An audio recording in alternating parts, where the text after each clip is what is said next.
Head and king stand alone.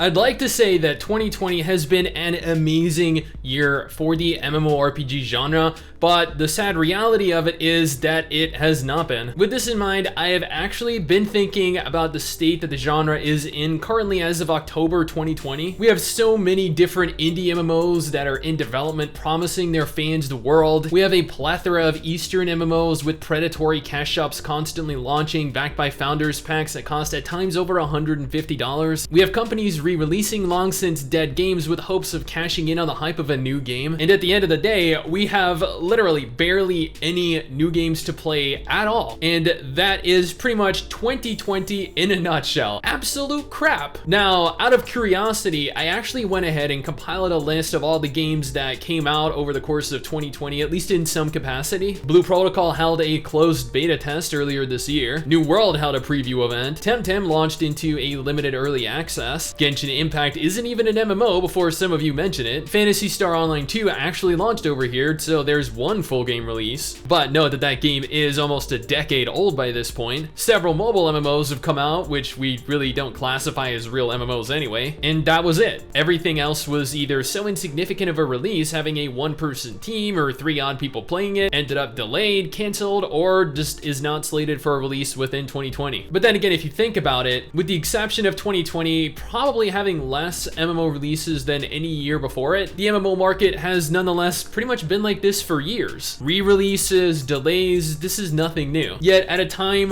when all we can do is just sit around at home and gaming is one of the only outlets that we have, you'd think that there would be more to play than the same few big MMOs you've already either been playing or ignoring for the last few years, right? You know we're stretched for options when players actually get excited for the Steam release of MMOs released 5 to 10 years ago. Now, I personally do not think that the genre as a whole is in any kind of decline, even despite what some people might think. A lack of new titles does not mean that there are less players actively looking for a new game to call home. A smaller number of players in a particular game is not indicative of the entire market. When Battle for Azeroth launched, the active subscribers for World of Warcraft skyrocketed. There were 3.4 million copies sold on the first day, with active subscribers soaring to over the 10 million mark for the first time in years. While the total number of players for both Classic and Battle for Azeroth currently number in the 2 to 3 million mark, that doesn't mean that the very same population spike won't happen with the upcoming Shadowlands expansion. Another example here is with Final Fantasy XIV. The sheer number of people that claim that that game is dead is absurd,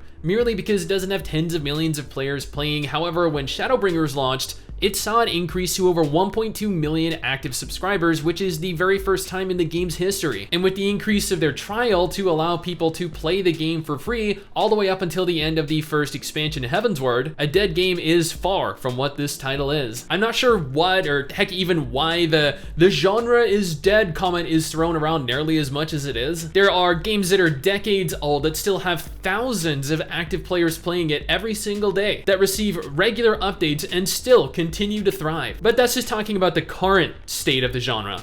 What about moving forward into the future? Now, it is pretty much undoubtedly, undeniably a self-fulfilling prophecy at this rate that the only MMORPG that can successfully dethrone World of Warcraft from the most played MMORPG is pretty much World of Warcraft itself. The Elder Scrolls Online's population fluctuates quite a bit, Black Desert's as well. Guild Wars 2 has been on the decline for years. Final Fantasy XIV has shown that it's one of the few MMOs that is continuing to show regular, consistent signs of growth over time. And I'm not saying this because I'm a fan of the game, I'm also a fan of Guild Wars 2 and World of Warcraft as well. I've had an active subscription for Final Fantasy XIV for probably going on 5 years straight now, and an active subscription in World of Warcraft since 2008. That's 12 years, going on 13 years, guys. That is how actively I support both of those games that I love as much as I do. Will new MMOs rise up to take the place of the current titans of the genre? Blue Protocol looks very promising. It's a gorgeous looking anime MMO that is being developed by a AAA developer. It has some good, not great, but good combat, some smooth animations, and a lot of content to consume. Ashes of Creation also seems promising. It's a solid looking 3D MMO that's being developed by an older arcade whale, but his personal paying to win history aside,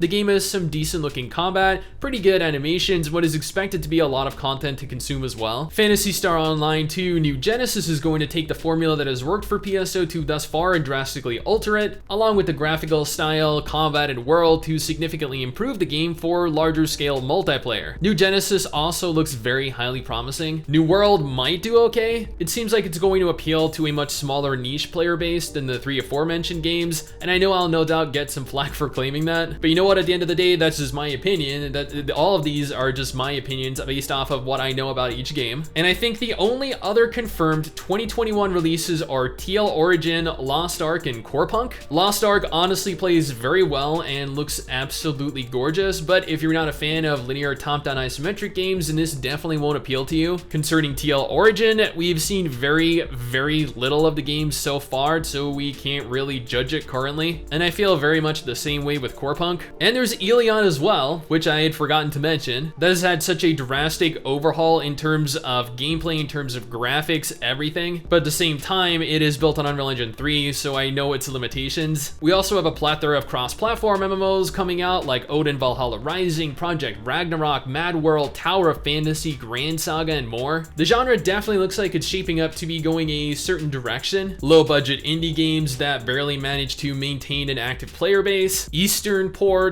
mobile cross-platform compatible games, but at the same time, there are a few hidden gems away in there that might end up ultimately surprising us. And honestly, that is all we need. A gem in a sea of mediocrity. Whether that's Blue Protocol or Ashes of Creation or New World, or heck, even a game like Lost Ark or Core Punk, or maybe a game that we don't even know exists yet. There will always be new MMOs on the horizon that not only look promising, but also don't fail to live up to our expectations of them. We just kind of need to be patient and wait for them. And I know, guys, I know that is very difficult to do, especially when there is so little in terms of what you actually have to play right now. But you know what? Until then, at least we not only have some good games to play, but also some good games to look forward to. But this is my opinion, my impressions of the genre right now. What do you guys think though? Do you think we're going in the right direction for the genre, or do you think we're heading towards the end of the road? Let me know down in the comments below and let's talk about it. Anyway, guys, that is it for me. Thanks for watching. Hopefully you enjoyed the video. Don't forget to subscribe for more content like this, and I'll see you guys next time.